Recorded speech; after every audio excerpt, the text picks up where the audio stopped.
Okay, now we're going to read a little story about emperor penguins. Keep in mind we're still thinking about author's purpose, and we're trying to listen to the story and figure out what the author's purpose for writing this story was. So here we go. Emperor Penguins by Elsie Nelly.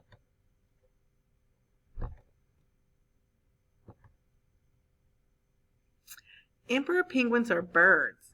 They cannot fly. They live where the land is all ice and snow. The days and nights are very cold and windy. An emperor penguin has a fat, round body. Its head and feet are small. It has a little tail and 2 short legs. It stands up and takes small steps when it walks. As it moves along, it rocks from side to side. Sometimes it lies down and slides across the ice.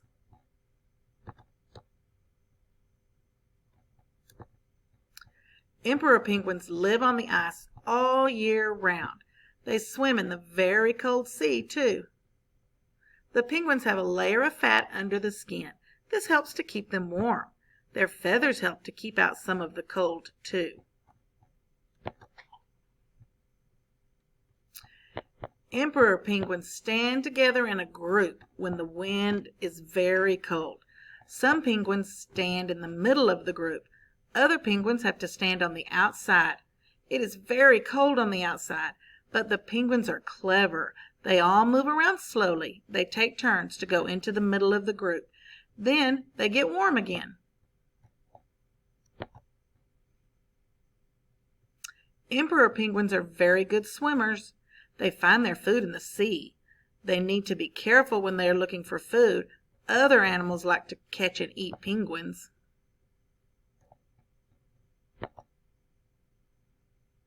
A mother penguin lays 1 egg in the winter. The father penguin moves it quickly onto his feet. He keeps the egg warm under his feathers. Then the mother penguin goes out to sea to look for food. The father penguin takes care of the egg for about 9 weeks. The chick comes out of the egg when the days are warmer. The father penguin looks after the chick until the mother penguin comes back. After that, the father penguin can go down to the sea to look for food.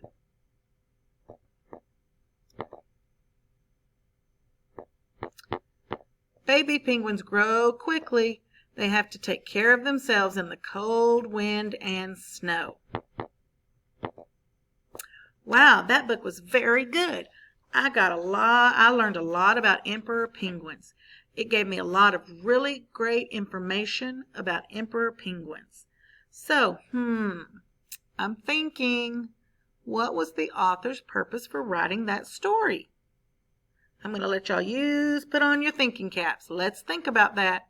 Now I want you to click to the next slide, and you tell me what you think the author's purpose was for writing the story about the emperor penguins.